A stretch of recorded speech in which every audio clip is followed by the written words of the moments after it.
Hello, and welcome to the Related to Geeks podcast, the podcast about a geeky family. This is episode 6, original air date October 15th, 2015. Hello, my name's Megan. I am your host and the youngest of the siblings, and with us tonight is my brother Kier. Hello. My sister Sarah. Hi. And our dad, Harry Larry. I just want to point out that it's a magic date, 10/15/2015. 10/15/2015.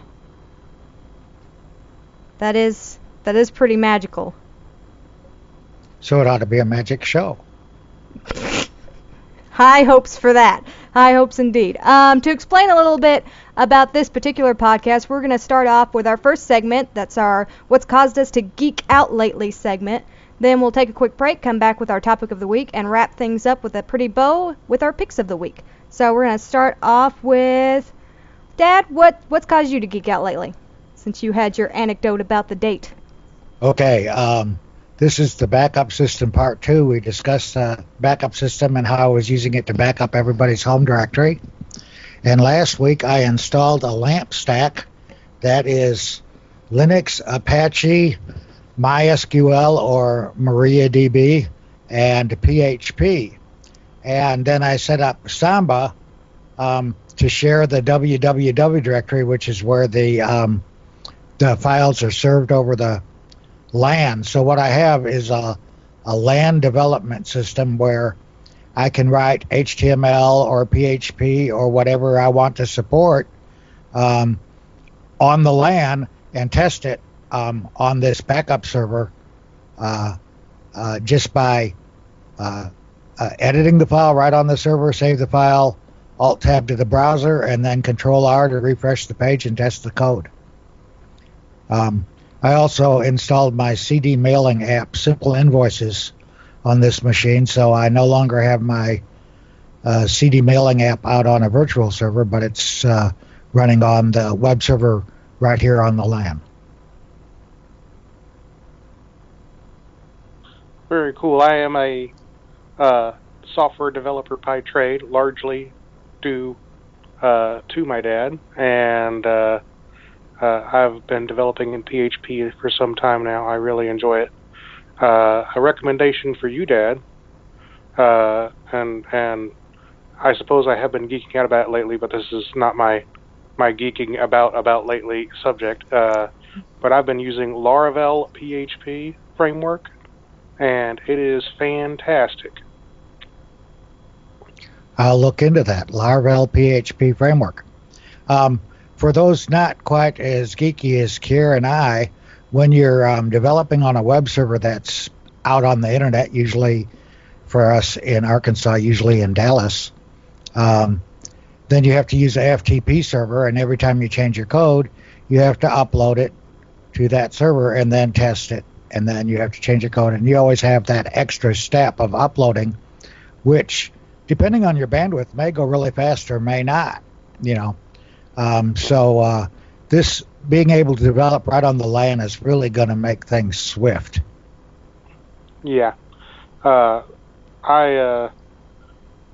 I try to develop on a local LAMP stack, and whenever I can't, I use a FTP or SSH program. And I typically try to just edit the files directly on the server in my text editor and save them to the server. But there's still an FTP transfer there. It just is kind of hidden. Yeah. With Filezilla, you can open the file from your FTP client on your local server, on your local machine, and every time you do a save, it will give you a prompt whether you're ready to upload it. So you don't have to go over and double click or anything, but you still have that transfer time. Yep. So that's what I'm avoiding here. And as you know, I myself, Robot Dad, am the bandwidth deprived one in this family, which is rather ironic since I've been on the internet since forever. And then there's me that really literally lives in the middle of nowhere and actually has decent internet, which you would not expect. Yeah. I use FTP at work, and the danger with that I see is when you upload it and you load the web page, you kind of feel like the minor mistakes you can just let slide, because then you don't have to go through the whole process of re-uploading everything. You're just like, no one's gonna notice that. So that's the big danger that I see with the FTP, is it's not good for the lazy. It's just an extra step. It's just and an it's an extra step with every little change you make. So. All right. Sarah, how about you? What's caused you to geek out lately? So, this is probably not going to sound like something that would normally be on a Related to Geeks podcast, but what's caused me to geek out lately is my Cubs are in the playoffs, which is kind of crazy. And a sports geek. A sports geek for, Cubs in their playoffs and a little bit of the Bears. But I'm not the sports geek. My husband is the sports geek. I do follow the Cubs, and I don't usually watch games unless they're in the playoffs, which means I rarely watch a Cubs game. And by the time this airs, we'll probably know whether or not they beat the Cardinals in the series. But at this point, we don't know. Right now, it's Cubs 2, Cardinals 1. So there's still one more win that the Cubs have to pull out to win it.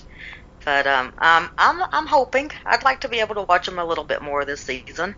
And it's been a few years since they've been in the playoffs. I think 2008 was the last year. So we're pretty excited in this house. And like I said, I was never a sports fan growing up. It was not anything I spent time on.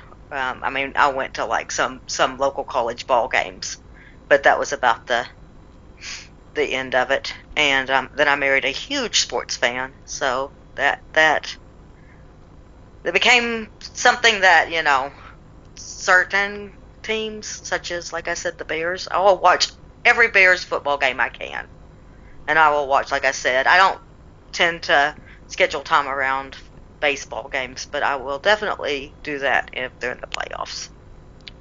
So I'm going to make your thing actually geeky, and talk about the fact that somebody mentioned today that in Back to the Future, when they go into the future to 2015, it actually says the Cubs are in the playoffs. So just a little Easter egg there. They got one right. Yeah. We don't have all of our other stuff. But they also say that they pull a win out against the Marlins, who are not in the playoffs. So hey, listen, you can't get everything right. I just want Jaws 19. You want Jaws 19? Oh man, I want to watch those movies again. I haven't seen them in years. They're good stuff. Seems like this is the year to do it.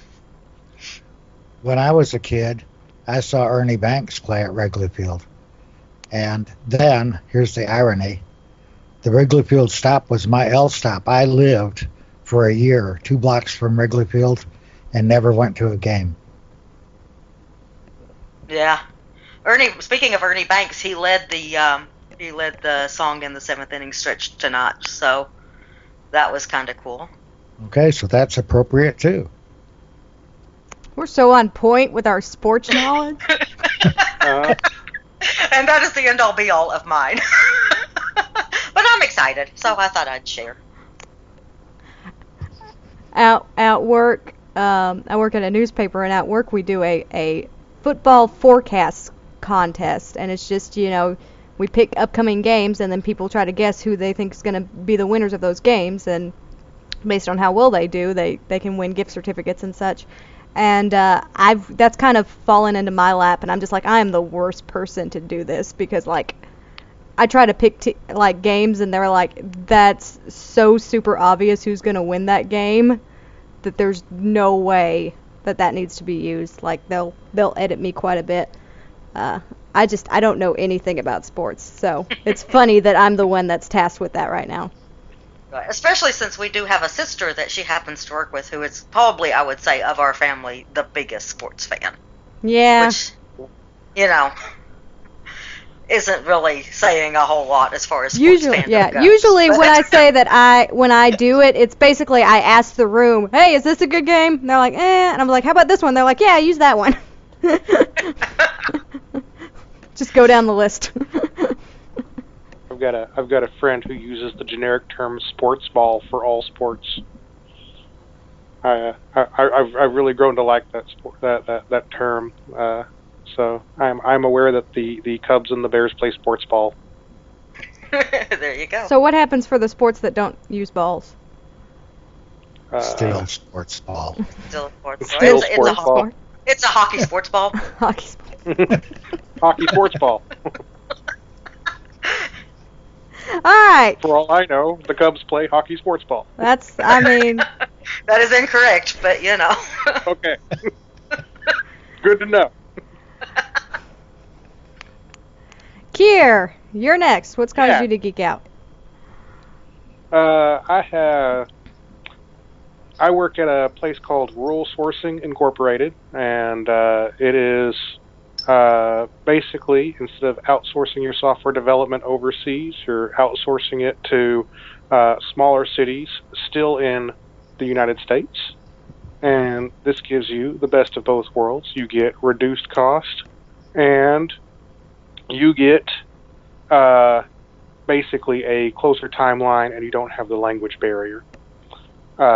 The thing with this type of job is that you tend to have some downtime with the job. So between clients, you need to fill that time, and they want people to be training.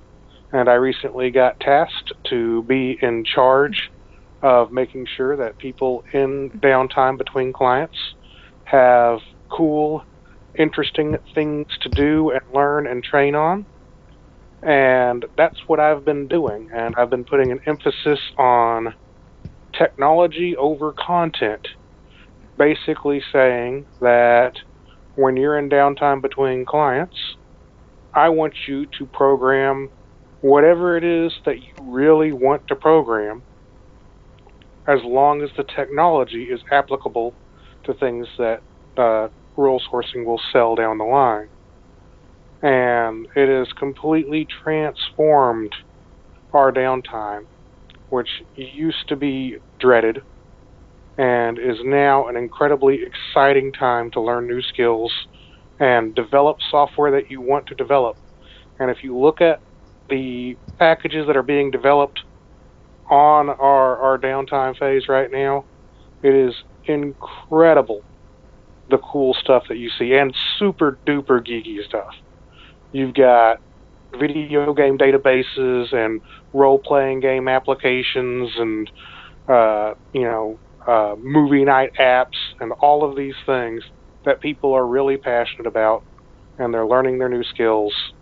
And I think that it has made rural sourcing one of the coolest places you can work. Are any of these apps available on the World Wide Web or the inner tubes, as they say? We are actually in the process of trying to release a few of these. We've been working on some WordPress extensions and some Chrome extensions. One of my coworkers recently worked on a extension. This is just kind of a goofy, fun little thing, but you can put in a little tag delimiter for an image, type in your image, and it'll pop up a window for a Google image search for that image so that you can embed that. So when you say in your Google email, happy birthday, you can embed a little happy birthday image, and it just does a Google search for happy birthday, and you can throw a little happy birthday cake in there or something like that real quick. That's cool. Yeah, and he's extended it to things like potentially Tumblr and Reddit and Facebook. And Mm-hmm. Okay, Megan, geek out for us. All right. So I couldn't narrow it down to a specific thing, so I'm going to do like a category, and it's October. And so I feel like I've been watching YouTube videos about scary games coming out. I've been playing some scary games. We had a spooky game day this last Saturday and played spooky games all day. And I've been watching iZombie and trying to catch up on The Walking Dead. And I did all of these things individually and then realized as I started going through the things I've been doing lately, I was just like, all of these are spooky in some way. So I'm just enjoying the month of October. I'm one of those that actually enjoy scary games. I know a lot of people don't, or really just kind of enjoy watching other people play them. I enjoy playing them myself.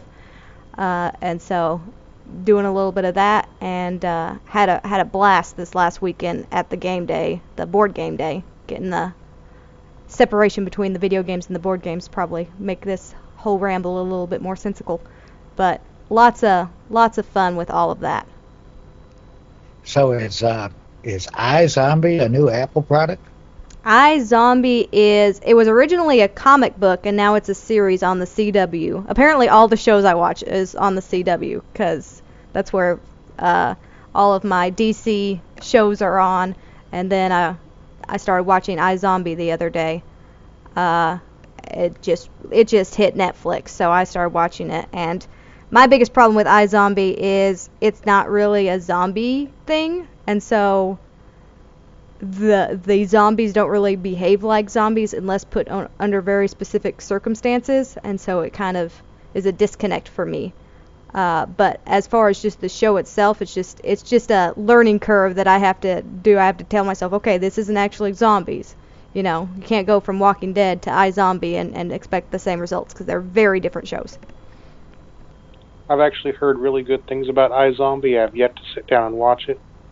But I'm in a situation where I tend to want to watch, a couple of hours of television a week. And there are entirely too many good shows on right now. There really is. is. The premise? Oh, sorry. The premise of iZombie? Yeah. The premise of iZombie is a girl that's kind of on the fast track in life as far as, doing well in her career, engaged, set to be married, such and such, goes to a party offhand and ends up basically getting attacked by zombies and turned into a zombie. However, these are relatively human-like zombies. They eat brains. The more they eat, the more they retain their humanity. So it's actually when they deprive themselves of their zombie instincts that they become more zombie-like, or when they're put in stressful situations, they'll become more of that animalistic, I'm going to eat you type of zombie. And then in eating the brains, they inherit certain traits and memories from the original host. So as she works in a morgue and she eats these people's brains, and if she eats like the brain of an artist, all of a sudden she's really inspired and wants to paint all the time, and has all of his memories and helps that to solve, the murder of that particular host. I have seen the first episode or two of this, and I wasn't 100% sure of the title, so I didn't want to say I've seen it and then be like, no, wait, it's a different show. But it was last year that we watched them, and I don't know why we stopped. I honestly don't, because it wasn't. I don't think it was anything that any of us disliked. It just fell off our radar for some reason. So I guess we need to check it out again. Yeah, it kind of feels like a popcorn show. Like I could sit down and watch it anytime and enjoy it, but it's not really one of those that I'm like desperate to watch the next episode of. I've heard that you have to suspend your disbelief a bit because, or suspension of belief. I don't know how that term goes. Suspension of disbelief. Suspension of. I don't understand that term now. I've heard that one of the things that's a little awkward about the show is that she's eating the brains of all these people in the morgue, and yet no one seems to have noticed. Well, her boss has. Her boss in the morgue knows right away that she's a zombie. Yeah, but still, like... Nobody beyond that. You would think that one of the family members would be like, now, when he died, he didn't have this cranial scar here. Maybe they like comb the hair in certain ways. Yeah, give him a Trump comb over.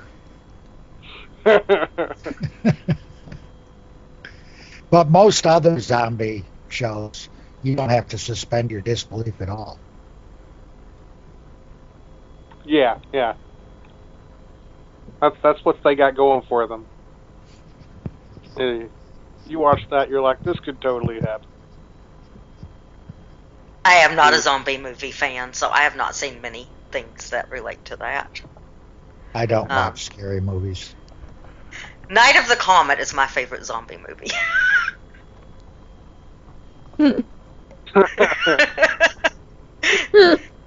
It is a ridiculous movie. What's that? The ultimate problem with the zombie genre is that basically you're taking every positive survival quality of a human and you're stripping it out, and you basically have what you have left is a wild animal that is slower, dumber, has less instincts than any other wild animal out there that already poses little threats to humans. So, the genre as a whole is flawed. Well, and I was watching something recently where somebody pointed that out. Like, am I the only one that just thinks if the zombie apocalypse was to actually occur, we would just take care of it? It would just, we just blow the zombies to bits and be done with it? I mean, I don't understand what threat they have. Which a lot of it is, the concept of the idea that The Walking Dead and Romero does is, you're gonna just come back a zombie, and all the recently dead are just gonna be zombies. And when you think about how many people die in a day, you can think of the numbers there, it does get overwhelming quickly. We could do an entire show on zombies. We probably will. So, with that being said, my what's caused me to geek out lately is just spooky stuff in general, getting hyped for Halloween. So that's our what's caused us to geek out lately section. We're gonna take a short break and come back with our topic of the week.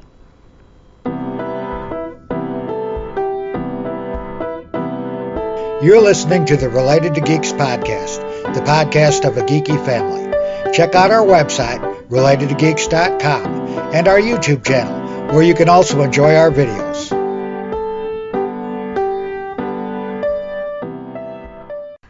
Alright everybody, welcome back. Our topic of the week is geek literature. I like geeky things and I like literature, so when you combine the two, I am a happy girl. Let's open this up for discussion. Okay, I'm going to start. When I was a kid, I read a lot of science fiction. And, of course, that's like the prototype geek literature is science fiction. And I started reading science fiction in the 50s, late 50s, and throughout the 60s, of course, I read it. And that was past the era of the Golden Age, but I still read all that Golden Age literature. Now, this was defined by John W. Campbell, the editor for the Pulse, like Amazing Stories and stuff like that. And John W. Campbell was all about hardcore science fiction. The fiction was about scientists, and they had to use science somewhere in the plot. I mean, the story had to depend on science. And there was a whole... science fiction isn't really like that anymore. And so some of the leading names from that era, Robert Heinlein, Isaac Asimov, of course, and Jack Vance.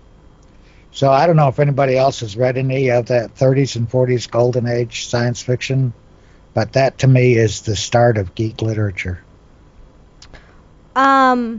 You gave me a book that had a collection in it. Was it C.L. Moore or something along those lines? Yeah, C.L. Moore. When is that's a female, right? Yeah, it's a female. And she may be, she continued writing, and her husband also wrote. But there may be some Golden Age stuff in that.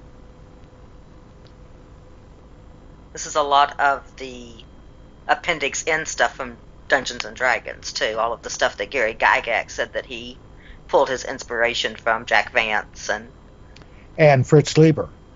And Fritz Lieber. Yeah, and, another Golden Age writer. A lot of the old pulp stuff Mm-hmm. as well. I mean, it's just, there's just so much of it. And I have a collection of it, but I've never read any of it. Cthulhu. Yeah. Lovecraft. Yeah. Lovecraft is one of yeah, his. that's really his Appendix N. Edgar Rice Burroughs. I'm trying to pull some names off the top of my head. I think what's most interesting about science fiction in particular is how much of an influence female writers had.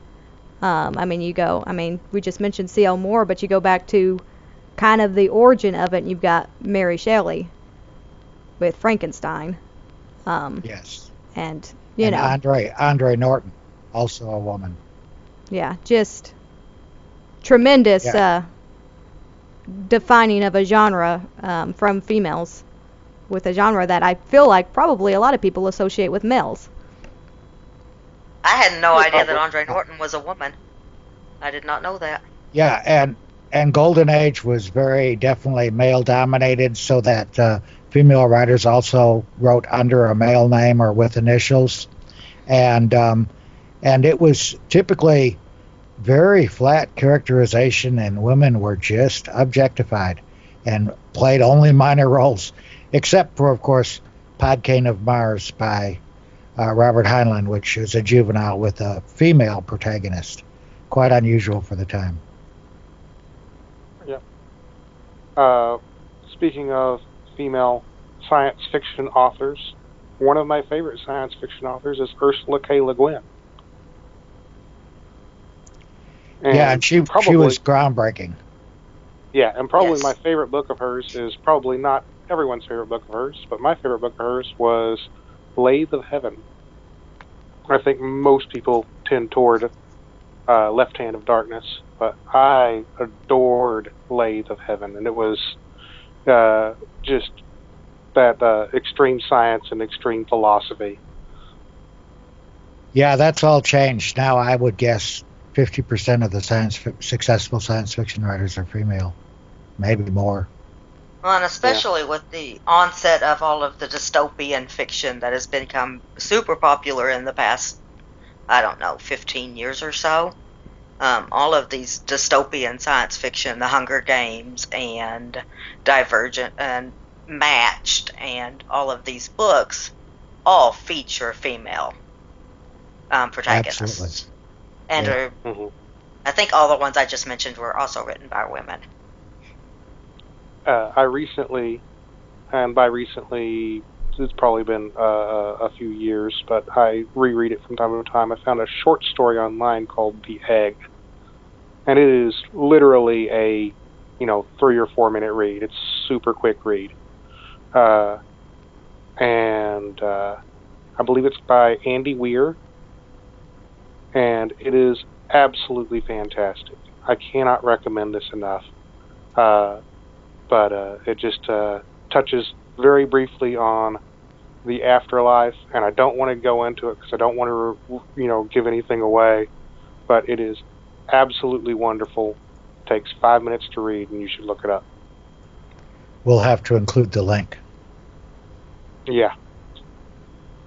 My favorite science fiction author was Madeleine L'Engle. I definitely, in my teenage years especially, read a large portion of her novels.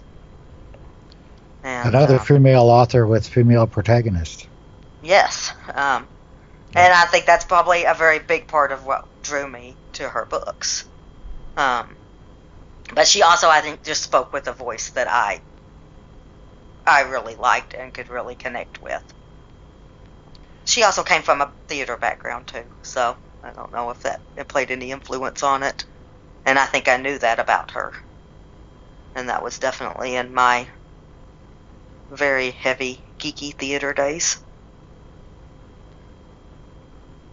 In the 60s, it was exciting for me because they got this new age science fiction, and it was being written and created at the time that I was reading it, instead of reading something that had been written 20 years earlier. And authors like Harlan Ellison, Roger Zelazny, J.G. Ballard, and Philip K. Dick would write this mind-bending psychological stuff with weird narrative twists and stuff. And it was a completely different genre. I mean, it was not hard science at all. Might not even be a scientist in it. It was just, a look at the future, or even a look at today through a weird lens. Yeah, I was just about to bring up Harlan Ellison because a lot of early point-and-click adventure games were inspired by stories, sci-fi short stories and things like that. And I Have No Mouth and I Must Scream is a big one on that, where I became familiar with the game and then went back and actually read the short story. Yeah, Ellison went on and wrote a lot of movies and television. So he actually made some money, which science fiction authors generally didn't. Yeah. One of my favorite genres is the alternate timeline. Alternate history, alternate timeline. I adore steampunk. I think that's just fantastic. But the one that comes to mind is a book that I read at an age that I probably should not have read it. But where most parents would discourage kids from reading comics, our mom and dad absolutely embraced it, and they would bring home just giant boxes of comics and things like that, and we would just tear through them, my brother and I. And one of the books that I read at an age which I probably was too young to appreciate was Watchmen, and it is one of my favorite comics till today. And but it is definitely not a book that you should read when you're 12 years old or 11 years old. We all have to read stuff like that before we're ready to. Yeah. Speaking of when you're 12 or whatever and reading stuff, I was picking up ancient Greek plays and reading them at 12. And some of them were fine. I mean, I don't think that any of them were, I would say, inappropriate. But I certainly didn't understand that when I was reading The Clouds and the Frogs that it was political satire. It didn't occur to my 12-year-old self that was anything what it was about. But I still read them and I still ate them up. And obviously, stories like Oedipus Rex and stuff, I think was easier to see what the story was about than some other ones. Somehow, marrying your mother and poking your eyes out seems kind of hardcore to me, for kids. Well, and maybe it wasn't appropriate. I don't know. but Not inappropriate. I didn't think of it as such, so I'll put it that way. Yeah. But I didn't say it wasn't harsh. I just said that kind of story was easy to understand as opposed to some of the ancient comedies. Oh yeah. So on this other track, along with science fiction, Sarah's leading me into this, fantasy literature going all the way back to mythology and legends, the Greek plays and the stories of Hercules and stuff like that. And that's prehistory, really. Fantasy literature goes to prehistory. And it's really today's novels that started in the 17th or 18th century. and they're the newcomers. It's the fantasy literature that goes all the way back. Yeah, people have been geeks for a long time. Yeah. I have never actually really been that big of a science fiction or a fantasy literature fan. I'll read just about anything. Well, I used to read just about anything. I don't read as much now as I used to. But my daughter, you've heard me talk about Liz a lot. She is a huge reader, and right now she is working her way through R.A. Salvatore. Like he's written, he's never going to write a book again, and she has to plow her way through him, or he's writing his next book. I don't know how to describe it, but she just can't get enough of it. She is all about reading about Drizzt right now. Yeah, and all of that is straight out of the Dungeons and Dragons culture, the R.A. Salvatore stuff. So it's definitely geek literature. Whereas the Fritz Lieber, Fafhrd and the Grey Mouser, was pre-D&D and inspired D&D, it's Dungeons and Dragons that inspired R.A. Salvatore and his quest-like novels. Absolutely. And in fact, it's written in a world that came straight out of D&D. So anyway, a lot of people's fantasy begins with J.R.R. Tolkien, and then, of course, the big name in fantasy right now is George R.R. Martin. So if I write any fantasy, it'll be Harry R.R. Larry. There you go. Sure. Oh, also a good pirate name. Yes. R.R. Yes. Good fantasy writers have pirate names. I suppose if you want to do a country fantasy mashup, you could be Travis R.R. Travis. Right. Country fantasy mashup. I actually wrote a song today that's country jazz. Well, I feel like the untapped crossover is the fantasy country song. Yeah, and the thing that's funny about that is in rock, it's common. It's not uncommon at all. There's all kinds of science fiction and fantasy rock songs. But somehow it's not broke into the country market. Except, of course, ghost stories like Long Black Veil. Yeah. Ghost Riders in the Sky. Yeah. Back on the subject of comics, I don't know if I would say if there's one comic I would recommend, it would be this, because I feel like it builds off other comics. But probably my favorite comic right now is the Astro City series. And what the Astro City series does well is it takes a look at side characters in important stories, or it takes a look at the everyday lives of important characters. So, as an example, in the comic, you'll be reading about how, this is the time when this alien from another dimension came in, and all of these various superhero teams had to team up to take out this alien to stop it from turning the entire world into zombies. But all of this is happening in the background right now, and instead we're going to focus on the life of this one street-level thug who got wrapped up in something that was a little bit bigger than him and is now being hunted by a vigilante. And all of this other stuff is always going on tertiarily in the background because that's the world they live in. But this is what the lives of the ordinary people in this world are like. And alternatively, it explores, alright, here's, this pinnacle of superheroism, and he's just trying to go on a date. And this is how that works for him. Whenever he has to run out and save the world, every minute and a half or 2 minutes. Cool. Yeah, I've mentioned this before. I really wish I had embraced comics more growing up, because now I feel like it's a hard access point for me, because I'm never really sure where to start. There's just so much of it. I mean, not like there's not so much of everything now, because it's the world we live in, but comic books specifically, I find hard for me to narrow down, good places to pick up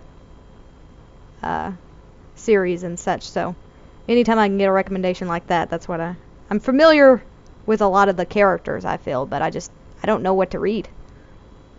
Yeah, and I feel like Astro City is probably a little bit more accessible these days when comics are so prevalent in movies. Even if you've never picked up a comic book, odds are you've seen a dozen comic book movies. Yeah, absolutely. And going on the comic route, but not superheroes, I just want to put a huge plug out there, because if you've watched the show and you enjoy the show and you haven't picked up the comics yet, you really need to read the Walking Dead comics. They really are stellar. There's a reason why so much was invested into the show, because the comics have a huge following and really handle the zombie genre well. Have their misses, but so does the show. Season 2, for example. But fabulous series. And definitely not anything you have to worry about, an entry point for, because it's a really isolated thing. It's not built on a foundation of, decades upon decades of superhero comics. One of my favorite sci-fi short story collections is one that Dad gave me when I was a teenager, called Dangerous Visions. Yeah, that's a Harlan Ellison anthology. Man, that's a new age. Yeah, new age. A lot of seminal new age short stories in that collection. Yeah. Dangerous Visions. And the concept, for those who are not familiar with it is short stories that very famous science fiction authors wrote and either never bothered to even submit it or never could find someone to publish it, and they put them all together in this anthology, and they're just tremendous short stories. And I'm not going to say that every one of them is perfect by any means, but it is an excellent source of inspiration for any aspiring author, and it is an excellent source of entertainment for anyone who's just a science fiction fan. I read the book club edition, so that's when it first came out, and every story at the time was groundbreaking. Nowadays, not so much, but at the time, boy, they were groundbreaking. Because science fiction was very much a genre fiction, like mystery fiction or romance, where there were, accepted plot outcomes and accepted female interests and stuff like that. And beyond that, it didn't, the editors were very strict about what their audience wanted, because they were trying to make a living selling these little magazines for 50 cents, So yeah, my very first chapter book that I think I even remember reading was a science fiction story. And oh my gosh, I'm gonna look it up real quick, but because I know I'll mess it up. Oh shoot. It's like I can't find it. It's like The Wonderful Voyage to the Mushroom Planet or something along those lines. We'll link it. Oh, great. She'll find it later and link it. Yeah, I'll be wrong, because that's always the Wonderful Flight. Wonderful Flight. What is it? I saw the Flight. I saw the movie spin-off. It was called 10th Kingdom. He had a wonderful flight to the Mushroom Planet. It's Eleanor Cameron, The Wonderful Flight to the Mushroom Planet, and it's really meant for young kids. And it was, well, maybe it wasn't. Well, it's got here. Oh, okay. it's got here a publishing date of 1988, and I'm like, no, I did not read this in 1988. But then I looked, it was my favorite book in 1962. So it is an older book that must have been reprinted. But yeah, I think I read it first grade. And I don't remember a whole lot of the story, but there's enough of it that stuck with me that I remember I enjoyed it. And I reread it even like when I was working at the library, because I was talking about this was my first book, and one of my coworkers or you were making that title up, and then sometime later somebody checked it in and she held it back for me so I could reread it. But yeah, I mean, it's about a bunch of kids that go to a mushroom planet. And and then I also read, speaking of like kids literature, science fiction, Danny Dunn, which I'm pretty sure you read as well, didn't you, Dad? Absolutely. Like way back when? As a child, yes.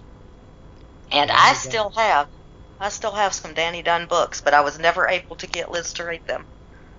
So, and it's probably young for her now. I don't know if she would appreciate them as much now as she would have when she was like 5th grade. But boy, I liked those books a lot. So I feel like even though it's not really an area that I give a lot of attention to, I did some during my teenage years. I feel like it's wrong to talk about geek literature and not give at least some nod to fan fiction. I think you're right. I think extremely important part of geek literature. And not a part I'm very familiar with at all. I haven't read or any that I know of fan fiction. Well, and it really is just such an embrace of these worlds that are created by the fans, that they're so invested that they actually take the time to write about these characters in these places. And I think it really shows just how much, you know, these fans will invest in these stories that they love. And I read quite a bit in my early teens, you know, back when I had more time than I knew what to do with. And I remember enjoying it, and I wrote occasionally. Mostly I would do like collaborative stuff, basically role-playing through forums, but we would just, you know, adopt characters and you know, write their lines and develop a story together, which was the most fun to do collaborative storytelling with other people, where basically everybody just, you know, played a character and told their own story, which was great because at any point somebody could come in and be like, and then wild mutant bunnies attacked, and then you had to deal with that situation. So fan fiction, I think, is definitely a very relevant and important part of geek literature. I think probably one of the biggest sources of fan fiction out there is probably Doctor Who.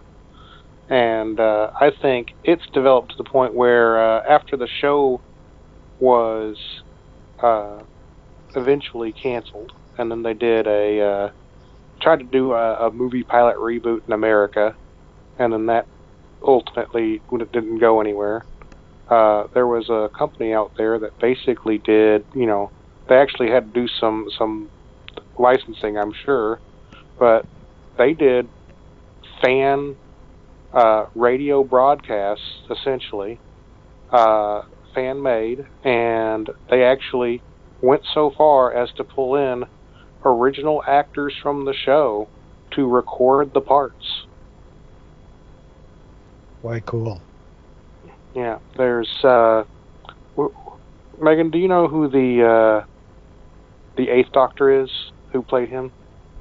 I can't think of his name. Man, it's gonna bug me. I want to say it's something like Gan or Megan or... is it Paul McGann? Yeah, that's right. Because it's Sylvester McCoy and then Paul McGann, I think. So yeah, Paul McGann actually, you know, he only had that one short-lived movie, and the movie's not great. Paul McGann is wonderful in it. but the movie's not great.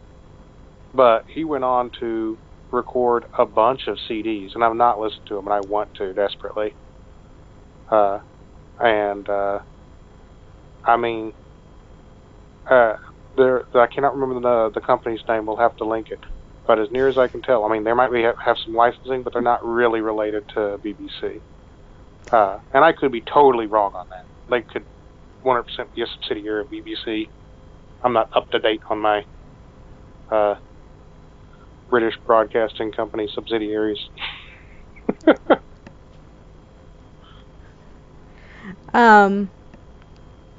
Well, and still touching on that area of fan fiction, the fact of the matter is that for any show, any television show that's out there, there's companion novels that are written by people who aren't part of the show that tell stories of the same characters. You know, it's paid fan fiction. Anytime you have a new writer come in and tell a different take on like a superhero, that's again that same idea of taking the foundation that was set before and telling your own story with it. And then of course you see that again and again because every author who writes anything is inspired by other authors and the stories they tell. So I really wanted to touch on fan fiction because I feel like there's still some people that feel like it's weird or like it's not creative or that there's a really weird stigma that fan fiction has that I personally do not support at all. I think fan fiction is wonderful. If you enjoy writing fan fiction, reading fan fiction, doing anything involving fan fiction, I think it's great, and I think you should do that. Yes, and you should also watch the video, Everything's a Remix. So I can't not mention Terry Pratchett. So Discworld has been mentioned. I also want to mention Kelly Link and Cory Doctorow, who put a lot of their work up on the internet under Creative Commons licenses. So in terms of free culture, free to share, free to translate, you know, and in a way they are encouraging fan fiction by doing that. But certainly, like Kier's short story, free to download and read. And also in the world of free culture, going all the way back to the pulps, a lot of those stories were copyrighted, but that was back when they had to renew them, and they were never renewed because no one thought they were worth anything or had any value. And so there's a lot of Philip K. Dick stories and Ambrose Bierce and others on Gutenberg. The portion of geek literature I was going to comment on, and I know the literature part could be kind of used a little bit loosely, but I will defend it, and that is nonfiction books. And the reason I will defend it is nonfiction books have become so much more readable because, I don't know, I mean, people think nonfiction, they think dry, they think textbook, and there's been a real push, especially in children's and young adult literature, or young adult books, to make those nonfiction books a lot more accessible for readers. And I think nonfiction has probably always been, my favorite type of book to read. Yeah. So, kind of relating to that, when I was, I'm not sure how old I was whenever I first got it, but Dad got me The Hitchhiker's Guide to the Galaxy. And whenever I got it, I was actually confused because I didn't know, just off of the title and cover, whether or not it was a work of fiction or non-fiction. That's just hilarious. Because, I mean, obviously it's not going to be a non-fiction book about people hitchhiking across the galaxy, but whenever you have actual non-fiction books with titles like A Brief History of Time, or is it Brief History of Time or A Brief History of the Universe? Oh, Time. Yeah. Time. Yeah, A Brief History of Time. There's not just a whole lot of difference between that title and A Hitchhiker's Guide to the Galaxy. I mean, they're both a little bit tongue-in-cheek, so in that regard, yeah, I mean, there are a lot of nonfiction books which are updated to be kind of that tongue-in-cheek style, not taking themselves quite so seriously. I think a lot of it just has to do that it's written more like a story as opposed to just a whole bunch of facts on a book. Mm-hmm. And I'm sure with some of these books there are lots of liberties taken that I will never realize. But and I think that's probably especially true in biographies and stuff. But boy, I like reading biographies. It's kind of like reality TV, Yeah. But and then go ahead. Well, I was gonna say that I think one reason why nonfiction books in particular have exploded and taken on a new life is because of bloggers, basically, expanding their audience. There's a lot of bloggers out there that will write a book in the style of a blog, and it's much more readable. It's got personal touches to it that you wouldn't always expect to find in what you're calling like the dry biography textbook type nonfiction that you sometimes think of. And I think one really interesting example of that not only is written kind of differently, but it has also gotten a lot of bloggers interested in it is the what is it? The life-changing magic of tidying up.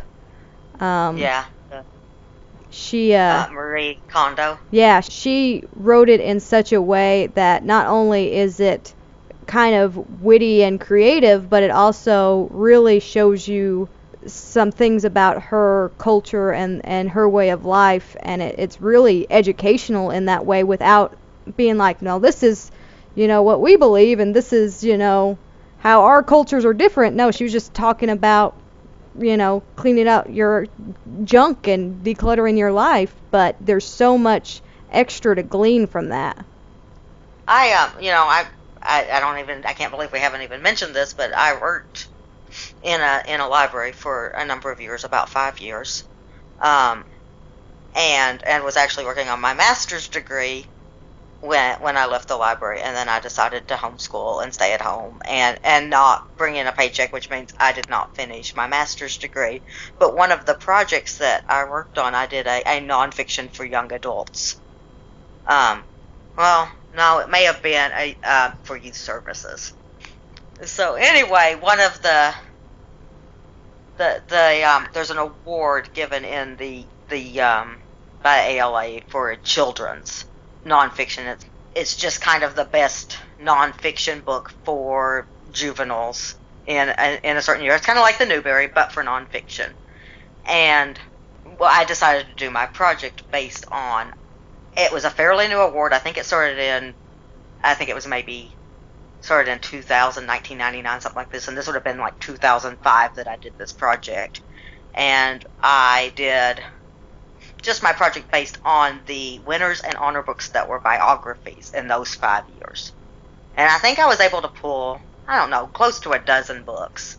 And it was so interesting to see the varying ways that biographies were presented based on age, because some were definitely written for, say, an elementary school student, where some were definitely written more for, 5th, 6th grade.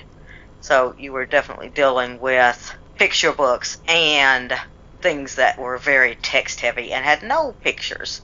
And oftentimes, well, I don't know if I would say oftentimes, but at least once it was on the same subject. So we had a book that was more geared for like a 3rd grader and a book that was more geared for like a 6th grader. Marian Anderson, she sang at the Lincoln Memorial in 1939, and she was the first black singer hired by the Met. So but I read a couple of different biographies on her, and I think one had won the Sibert Award and one hadn't, but they were still both very good books. And one was very much geared towards a younger audience, the other one was geared towards an older audience, and it was just kind of interesting to see the similarities and differences between the two books and other books. There's also, and this is kind of dealing with the history part of geekiness, I think an interesting thing to do, and something that I've threatened to do with my daughter, and we haven't done it yet, but there's a couple of books written about the yellow fever epidemic in Philadelphia in the late 1700s. And one of them is a nonfiction book and one of them is a fiction book. And I really would love to see her do a compare and contrast of those two stories. Because, reading through it, you can definitely, I think that's a really good lesson about historical fiction, that even though some of this is made up, there is definitely a lot of research that goes into writing those books. And I think it's really interesting when you can read those two books back to back. And one of them's called, I think it's Fever 1793, and the other one is The Yellow Plague. I think it'd be an interesting compare and contrast to show just how well researched historical fiction is. Jumping back a bit, Philip K. Dick. Yeah. Was he the one who wrote Do Androids Dream of Electric Sheep? Yeah. Yeah. I want to say... There's been a bunch of movies from the Philip K. Dick stuff. Yeah. I want to say that possibly, with the possible exception of Stephen King, I want to say more movies and TV series have been based off of Philip K. Dick's work than probably any other science fiction author. And at the time that he was publishing these stories, they were totally over the edge. He was the bravest of the New Age writers. And yet, now, 50 years later, they're as mainstream as anything gets. Yeah. But he did Blade Runner. I'm naming that's movies Do now. Androids Dream of Electric Sheep, yeah. Yep. And he did Minority Report. Yeah. And The Running Man, actually. Yeah, one of his most popular novels was Man in the High Castle. Amazing guy. But getting back to the nonfiction, Isaac Asimov wrote more nonfiction than he did fiction. Really? Yeah, more nonfiction. He was a science popularizer for youth. I did not know that. Yeah, and his stuff is still, it's not as timely as it was, of course, but it's still available, and some of it, of course, is still timely. And speaking of Asimov, I can't wait for the new Apple product, iRobot. Oh, Another book I think that actually already exists, doesn't it? Isn't that like, didn't they name one of the Roombas the iRobot or something? I have no idea. Could be. I don't know. Or it could be I don't think it's an Apple, though. I want the actual Apple iRobot. Hasn't bothered buying any other Apple products, but that one. I saw the iRobot on a television show. I think it was Fooly Cooley. Going into, I'm gonna force this segue because I want to mention this book, but going into a more modern science fiction book, Ready Player One, you should read that. I read it. I knew. Everyone I knew that was coming up. I have not read it. I borrowed it from Megan for about 6 months or so, and wasted never it. Actually. I read the first chapter. Well done. I think it was right around the time that our life started to get crazy because we were moving yet again, and it just sat there. Yeah. So now let me tell you. I think Liz would really like to read it as well. Yeah. Let me tell you. There's a specific way. Get it from the library. There is a specific way that you need to read Ready Player One, and that is with Google. It is the geekiest book ever written. It is packed full of references to geek culture. Music, movies, comics, everything we're talking about is in Ready Player One. Yeah, and it's really 80s centric too, right? Yeah. Ernest Cline, who's the author, that was clearly his era, his decade that he pulled from the most. Pulls from a lot of places, but that was clearly him reliving some childhood memories there.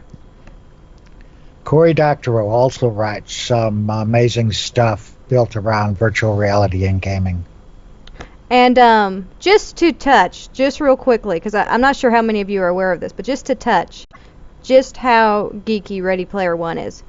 The premise of the book is you have to find little clues to build up to solving the next puzzle to go through the next section of the game. I mean, he's essentially playing through a video game throughout the course of the book. And the author within the book hid clues for readers to figure out solutions to go through the steps to solve the problem of the book itself, and the person who achieved this won a DeLorean. Huh. Wow. Going back to the future there a little bit. So just saying, he took this book very seriously. When I was 12, as I mentioned earlier, I was reading Golden Age, and coincidentally, Conley, my grandson and your nephew, is 12. And I was talking to him just last week, and he says he reads everything with people that have superpowers, some kind of superpower, all the books he reads. And it is another golden age for youth science fiction and fantasy going on right now. Probably starting with the success of Harry Potter and all the follow-ons, but the Rick Riordan and it just, the Golden Compass. I mean, there are so many absolutely fantastic young adult fantasy and science fiction novels that are being published every year now. And I think that's just great. Yeah, and for all ages even. I mean, there's stuff that's definitely in that fantasy genre that's really meant for young kids to get into, like the Spiderwick Chronicles, and things of that nature that are really meant for like that kind of third grade age range. Yeah, beginning readers. Also, really hardcore stuff that's really geared for adults to read. I mean, not that it's hardcore sexually, but that it's hardcore emotionally. I mean, it's just, there's some stuff that's being written now that just sets you back the way that Golden Age science fiction never would. So I'm going to ask for a recommendation, and you guys might not be able to recommend anything, but I'm just going to throw it out there. If I wanted to read a science fiction or fantasy to Wendy, who is 5, what would you recommend? I have an answer that will take less time than The Hobbit. Okay. It really is geared. I mean, I know that was a bedtime story and all this, but this is really geared towards a beginning reader or youngster, and it's called My Father's Dragon. My Father's Dragon. Yes, and she will eat it up. Okay. It's a fun little. It's about a father and daughter that travel to an island and have to tame the animals on the island. That sounds like it would be right up her alley. Yeah, I really think that Wendy would enjoy it. Liz really liked it when I read it to her. I read it to her a couple of times when she was 5. When Liz was younger than Wendy, I read her Alice's Adventures in Wonderland and Through the Looking Glass. I was going to mention that earlier about reading through Alice in Wonderland. We went back and forth, I think, you and me, Dad, where I would read a chapter out loud and then you would read a chapter out loud. Yeah. Good, really good geek literature. Fantastic geek literature. Lewis Carroll also wrote mathematical treatises, Logic and the Game of Logic, and other pieces like that. Yes. And also other classics. Wizard of Oz, and that might be a little, I don't know, it might be a little scary for Wendy at that age. But Liz wasn't much older when she read them by herself. She was probably 7 or 8 when she started reading through those books. And I would say it's still fantasy, but it's a little more streamlined as Winnie the Pooh. Go and read some of the Winnie the Pooh chapter books to her. Yeah, and talking animal books are definitely in the realm of fantasy. And, all you need is cats talking to each other, and it's a fantasy book. Yeah. Charlotte's Web. Yep. Yeah. Yep. Mr. Popper's Penguins would be I don't even know that you would call it a fantasy book, but I think she would love it. The mousy ones, Redwall. Yeah, the mousy ones. Liz, I think, has read through that entire series, and she owns a good chunk of it. Tiffany Ching, Terry Pratchett. A little over 5 maybe, but definitely young adult. Yeah. I read Pinocchio to Liz when she was probably about 5 or 6. Yeah, that's a scary one. Yeah. Yeah. She did okay with it. Yeah. It just depends. And I think Wendy's very much like Liz, that some things you wouldn't expect to scare her, and some things that you would expect to scare her don't. So it's always hard to gauge. Kids got to have scary stuff in their literature too. It's just they don't really need emotionally devastating. Scary's okay. Yeah. Yeah. Well, I grew up with. Don't Road Yeller. That would be horrible. I grew up watching Night of the Living Dead, so I was just doomed. I had 2 older brothers. That's what they watched, and I watched with them. So, there were some nights where I had nightmares. Yeah. We just watched the latest episode of Doctor Who, and Wendy spent half of the episode curled up in a ball with her face buried in my chest. And I paused it. I was like, is this too scary? Do you want us not watch this? She's like, no, I want to watch it. Well, that's what Doctor Who's supposed to be. Well, she probably needed the closure, too. Yeah. And it would probably be scarier for her not to see the end of it. And I'll say something about that, because even though it's not really a hopeful ending, when I watched all the way through to the end of Night of the Living Dead as a child, I dealt with it better than if I only watched part of it and fell asleep. Well, I want to try to tie a knot in geek literature here so we can move on, but in my lifetime, which is longer than maybe I deserve, but when I started reading science fiction and other geek literature, it was definitely a little tiny niche. There were these little magazines that came out once a month, maybe 2 or 3 of them, and only adolescent boys bought them, and now everyone in the world consumes geek literature on a daily basis. It's the absolute mainstream of popular entertainment. I think you're right there for sure. Just in what I've seen, what books are coming into libraries. There's supernatural, there's fantasy, and there's science fiction. And especially, like I said, the dystopian stuff is super, super popular right now. Yeah, and television and movies, graphic novels, comics, all of that is, right in one solid line back to the Golden Age and pre that, all the way back to mythology. Rick Riordan. Well, I don't think we can wrap it up nicer than that. That was beautiful, guys. Made me cry a little bit. All right, well, we're going to take a quick break and come back with our picks of the week.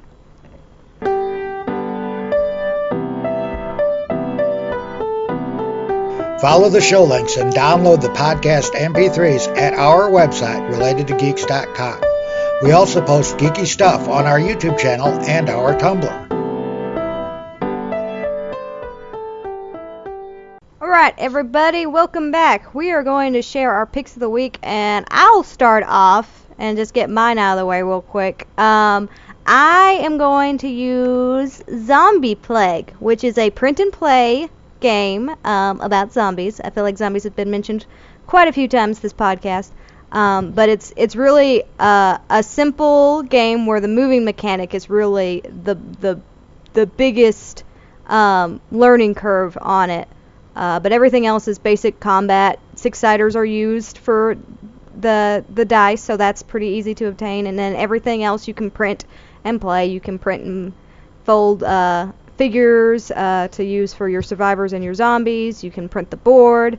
Everything is completely free. All you have to do is pay for the ink and paper. And then you can add to. You can buy pre-painted zombie figures or buy zombie miniatures and paint them. You can make it as fancy as you like, but it's a really simple base game that you can build off of, and a lot of people have. So there's a lot of stuff out there already that you can dig through and find some really cool additions to that game, including additional maps and rules and cards, and just a fun game, very cinematic game, probably the most cinematic zombie game that I've played, as far as just you make the decisions in in the game, and then you instantly relate it to a movie, and you're like, oh, well, I'm the Cooper in this scenario, or oh, this is like this one movie, or oh, I see how this has worked out to where now we're enemies, or now we're working together.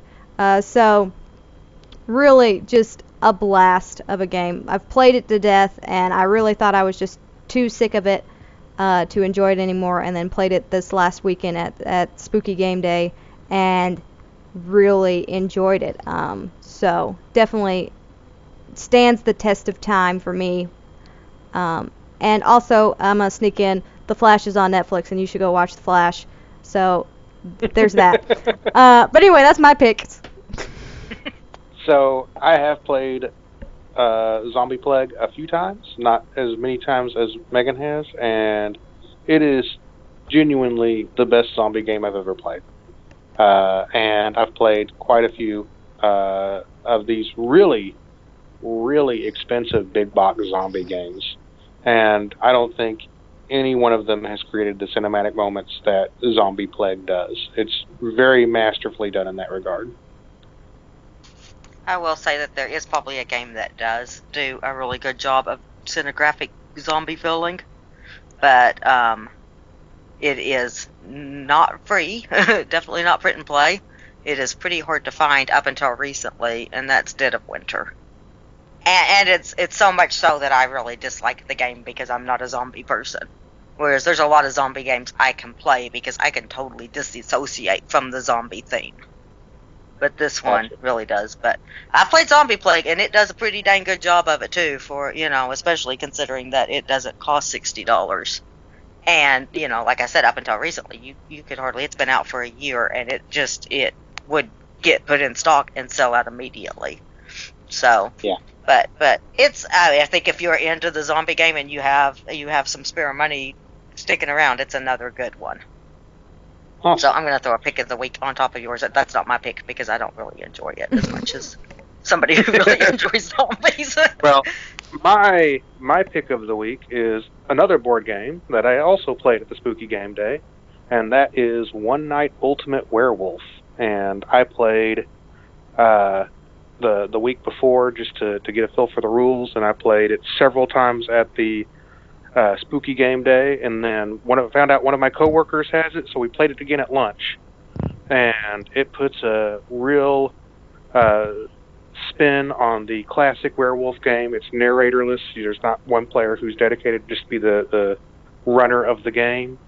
And it is a 5-minute version where you get 5 minutes to debate after the one night to figure out who wins and who's dead. And it's wonderful. I feel like the only real hitch I have with that game, other than the fact that I'm just not a big fan of that genre of the werewolf game in general, and I don't think that that's enough of a spin on it to make it be like, oh, this is the best game ever. But I feel like even those who are a big fan of the game, the one thing that they might find difficulty is the learning curve on it, because there are a lot of different character types, and you really have to have a general knowledge of them to play the game well. So it either needs to be a group of people who are all kind of at the same level, either, starting the game together and learning the rules together, or it needs to be people who really know the rule set, because otherwise if you have a mix where some people really know what each character does and some people are just trying to figure it out, it's not going to be very fun for the people who are just trying to figure it out.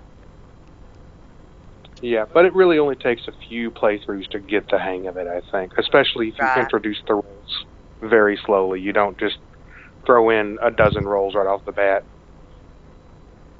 Did y'all play just with the base game, or did y'all play with Daybreak as well? I'm not sure, because Okay. That's the only way I played it, and I don't know which ones are from which.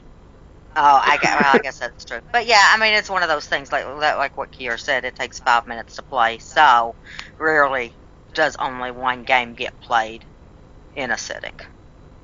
So it definitely gives people time to get familiar with it. The first couple of games might be a little harder, but by the time you're on your third or fourth, I think everybody has a pretty good feel for it. Yeah, it's just Even one of if they've those. Never played. There is that learning curve that first couple of times that you play it that will possibly deter people from wanting to continue to play it. So That's just something that you have Yeah, to figure and out how to that's- overcome. Yeah. And the fact that the app is there helps a lot because with most characters, the app tells you what to do. Mm-hmm. However, there are And some characters, such as the doppelganger, that makes it really hard because you have to know at the very beginning what every character does. And so you just don't play with that for the first couple of rounds. And in fact, my go-to way for teaching the game is to actually use the app and say, all right, I'm going to play through the night once, and we're not actually going to do it, but I'm going to show people how it's done Yeah. and what the characters do, and then, okay, now we're actually going to play. I like it. Yeah. Okay. Okay, my pick of the week is Antix.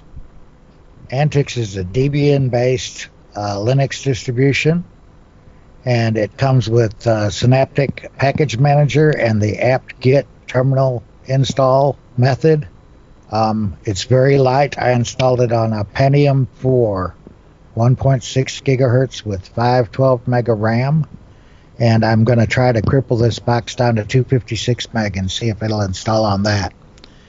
Anyway, it has a CD, not a DVD, but it all fits on a CD barely, and you install it from a CD. And I like gedit, and it's not, so I couldn't install gedit, but I did the apt-get update and then apt-get dist upgrade, and then apt-get install gedit. So that's it. I mean, you install from the CD and then you update to current, and you're installing Debian, right from Debian repositories. So for a lightweight, older system Linux distribution, but that people who are used to Ubuntu or Xubuntu or Mint or other Debian and are used to having that software base available, I recommend the Antix. And my future project that I just installed today, so I can't comment a lot on it, is AV Linux, and I'm actually going to try this out on a production machine, but it's a custom Linux for audio and video production that includes the jack, audio controller or whatever mixer thing, and so it's designed where all of these apps are compiled so that they're good for audio and video production. It's app at a time tuning, as opposed to just a collection of apps that you can do, like you can take any Ubuntu and install these apps on it, but by installing the AV Linux, theoretically, I haven't tested it all yet, but everything's tuned for your production. So that's it for me. More Linux. A throwback to the iZombie iPhone. There's an app for that. There's a Linux for that. There's anything that you want to do in the technology field. Someone has already pre-compiled a Linux that's ready to go. Yeah. I love talking computers with Dad, because most people you talk computers with and they're like, 16 gigs of RAM, 32 gigs of RAM, more RAM, and Dad's just like, I want to see how little RAM I can get by with and make a system work. Well, I think I can go a little lower than that. I think I can pull that off. Well, the reason why I'm that way is because, these old system boxes are free. I mean, you can buy computers with the monitor and keyboard for $10, or get them given to you all the time. But they're not worth upgrading the RAM. Mm-hmm. I mean, the RAM's it's not contemporary RAM. It's not as cheap as upgraded RAM on a new system. And when you can buy a very nice HP business class workstation for $50, who's going to upgrade the RAM on a Pentium system? So, but these boxes are still good if you can just find the right software to put on them. Yep. You're kind of like the PC necromancer, just bringing all of these old systems back to life.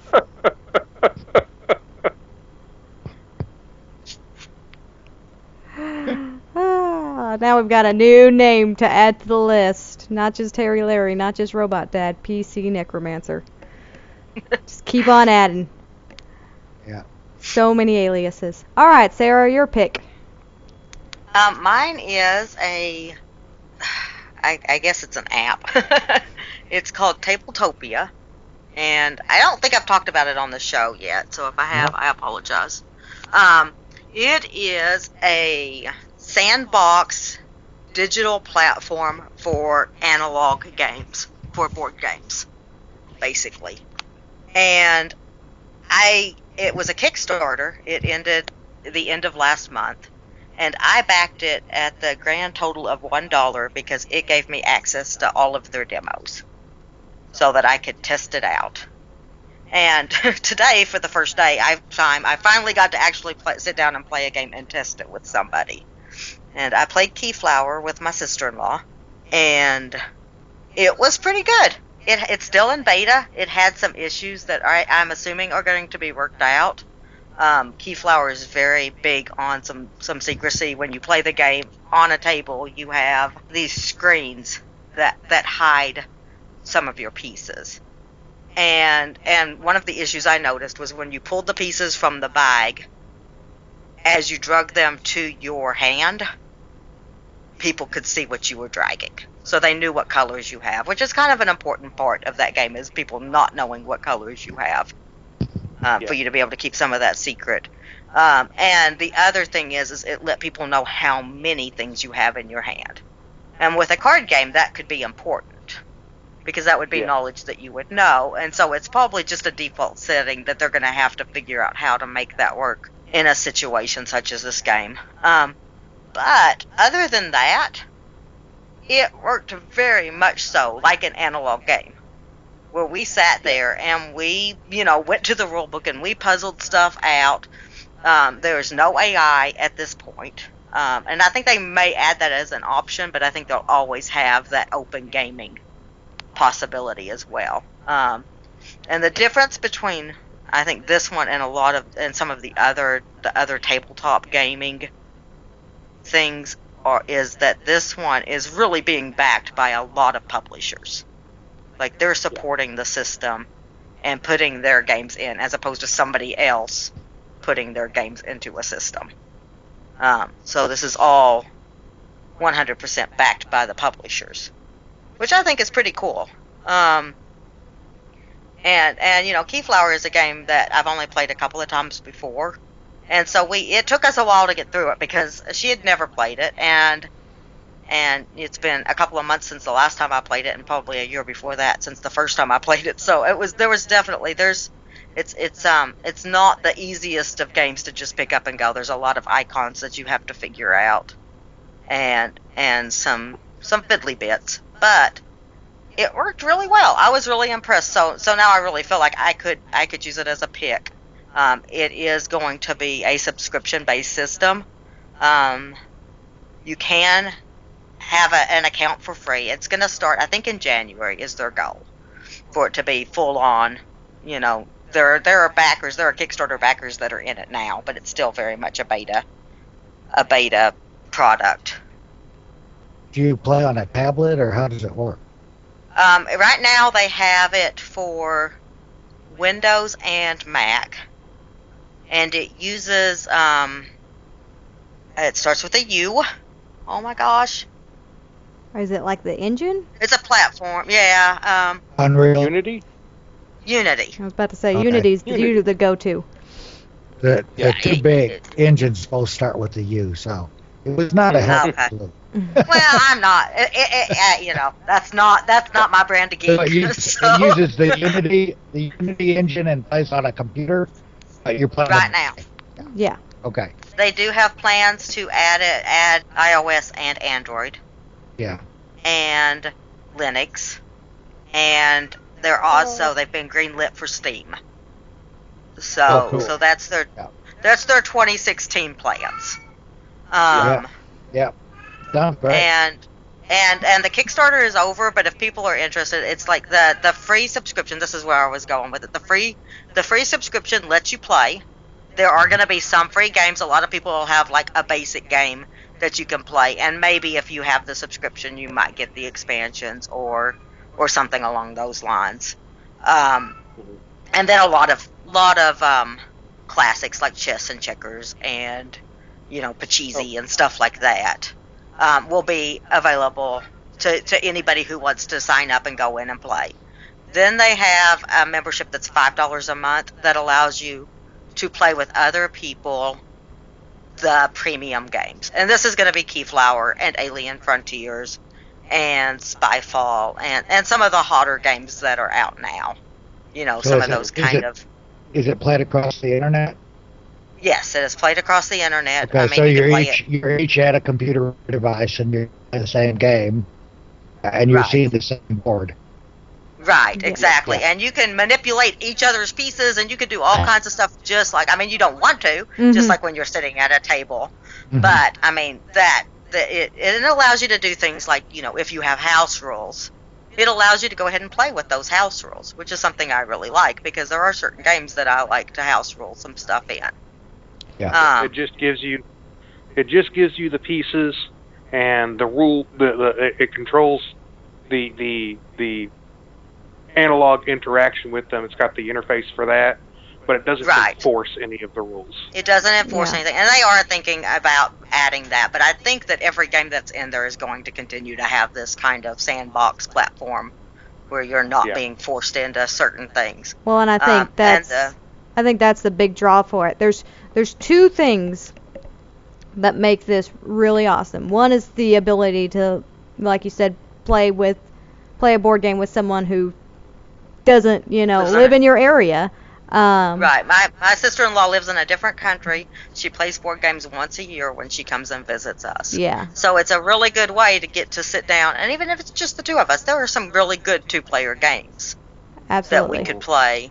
The other big thing that this really does is it takes away a lot of the issues that come with board games is the print runs and the fact that it costs a lot of money to make those board games, and they're usually very limited print runs, and if you don't get it right away, you may not get it unless you're willing to spend an arm and a leg for it. So.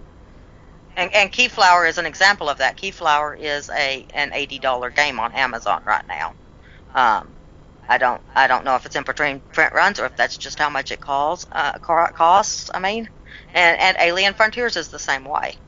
And both of those are available, and both of those are games that I very much enjoy. So I'm super excited about that. Plus, it's a good way to, if you are really seriously thinking about going and buying a game, it's a good way to try one out before, going and spending money on something that's going to take up some space on your shelf. And this is probably where I will subscribe at if I end up subscribing, which I'm pretty sure I will at least for a time. Is at the $10 level, I get access to the premium games. Plus, I can invite anybody I want to play those games with me. And they don't have to subscribe. Including non-paying. And they don't even have to be a member. You can send them a link to your particular setup. That's great. And they can come in and play. That's smart. That's smart. It's brilliant because, half of those people are going to go, I want to be able to do this anytime, and go sign up for their own $10 subscription, or at the very least $5 subscription. But, the thought that, for $10 a month, I might be able to play games with my sister-in-law who lives in Canada that I get to play games with once a year, or for $10 a month, if we ever add to our computers in this house, and we have more than one, which we would like to do, all four of us can play for one subscription rate a game together, when we only get together face to face and do it once a year. Plus, as we've mentioned, I live far away from all of the people I play games with, so it might even allow me to be able to play a game with somebody that I, on a day that I wouldn't normally be able to because I can't travel that day. So I'm pretty excited about seeing where they're at, come January. And I did say that the Kickstarter is over, but they do still have a pre-order that you can do. If you go to their Kickstarter page, which we'll link, there's a pre-order button that you can still get in on some of the Kickstarter prices. And I think basically if you were to go ahead and subscribe now, you would get a month for free and you would get early access. So you would get 6 months of the gold for $50 instead of $60, and you would get access in December instead of January. Neither one of those things are probably big enough for me that I'm going to do that. I think I'll probably just start in January and pay the $10 and see how they go. But if you really know that this, once you get to look at it, and there's demos still, you can go in. As a backer, you get access to more demos, and Keyflower is one of those that's a backer-only demo. But if you go in, there are demos, I think, on the front page, and also if you go to the comments, or not the comments, the updates, and you look for ones that don't say backers only, I'm pretty sure that Zularedo is one that is available for anybody to play. So, Kier, if you wanted to look at a game, I don't know if you have access to a computer that's not Linux-based, but if you wanted to look at a game that you are familiar with and to see how the pieces interact with each other, I know for a fact that that's one that is available for anybody, because I actually logged out of my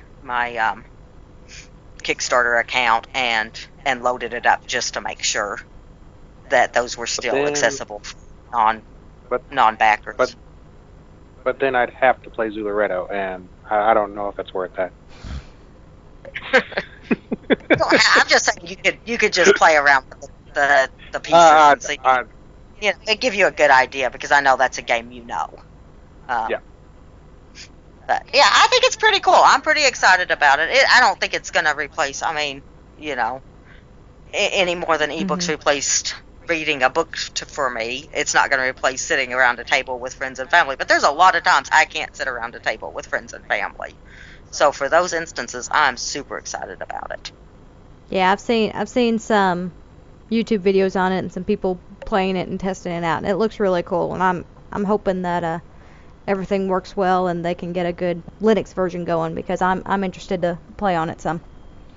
Yeah, I would definitely invite you to a game. Aw, she would invite me to a game. I feel the love. All right, so that's everybody, right? Yep. I think so. All right, this is exciting times. This means we get to wrap up the podcast and go to sleep, because we're all sleepy. Thank you so much for listening. I hope you enjoyed this episode. We'll be back in a couple of weeks with a new podcast full of geekiness. Yep, that's where I went with that. Bye. Bye, y'all. Bye.